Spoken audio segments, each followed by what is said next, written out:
अस्सलाम वालेकुम। मेमन सिटी में टूर बाबू आला मौजू कलाम वाकई खूब चयो आहे। सदाई सुठो सुहिणो कमु करण जो सोचियो, जेकी कुझु तसवर कयो आहे। कॾहिं मायूसी न थींदी, यकीन मक़सद हासिल करण जो बहितरीन ज़रियो आहे। वाकई खूब चयो आहे। सदाई सुठो सुहिणो कमु करण जो सोचियो, जेकी कुझु तसवर कयो आहे। कॾहिं बि मायूसी न थींदी, यकीन मक़सद हासिल करण जो बहितरीन ज़रियो आहे। उज़र ॾियण बदिरां कम ते ध्यानु ॾेई अॻिते वधंदा रहो। उज़र ॾियण बदिरां कम ते ध्यानु ॾेई अॻिते वधंदो रहिजे। हिकु नाकामीअ जा हज़ार उज़र हूंदा आहिनि, पर को बि उज़र सुठो न आहे। उज़र बदिरां अमल करणो आहे। वाकई खूब चयो आहे।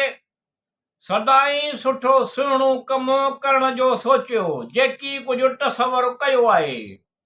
कॾहिं बि मायूसी न थींदी, यकीन मक़सद हासिल करण जो बहितरीन ज़रियो आहे। पंहिंजे जिस्म खे सिहतमंद ऐं चौकसि रखण लाइ पंहिंजे जिस्म खे सिहतमंद ऐं चौकसि रखण लाइ पंहिंजे ज़हन खे सिहतमंद ऐं चौकसि रखणो पवंदो आहे। वाकई खूब चयो आहे। सदाई सुठो सुहिणो कमु करण जो सोचियो, जेकी कुझु तसवर कयो आहे। कॾहिं बि मायूसी न थींदी, यकीन मक़सद हासिल करण जो बहितरीन ज़रियो आहे। हैरान कंदड़ हद ताईं पंहिंजी ज़िंदगी ठाहे सघिजे थी। ज़हन हिकु अहिड़ी शइ आहे।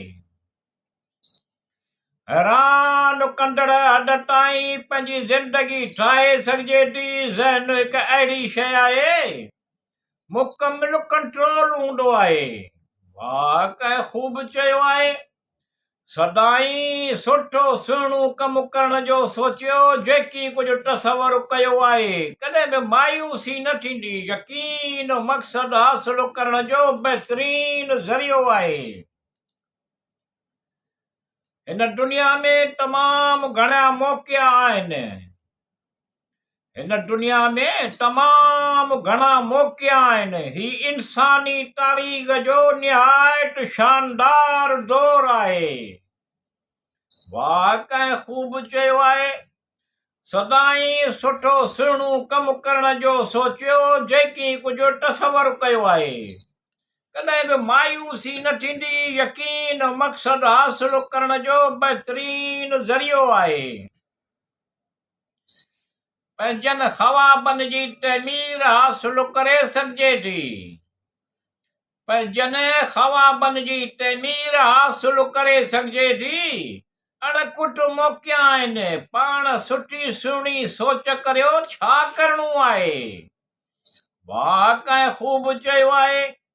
सदाई सुठो सुहिणो कमु करण जो सोचियो, जेकी कुझु तसवर कयो आहे।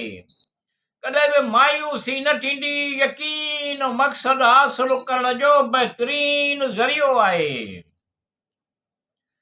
कामयाबी हिकु अंदरियूं कमु आहे। इहा ज़हन जी अहिड़ी हालत आहे। कामयाबी हिकु अंदरियूं कमु आहे। इहा ज़हन जी अहिड़ी हालत आहे, जेका शुरूअ खां ई लाशऊर में लिकल हूंदी आहे। वाकई खूब चयो आहे। सदाई सुठो सुहिणो कमु करण जो सोचियो, जेकी कुझु तसवर कयो आहे।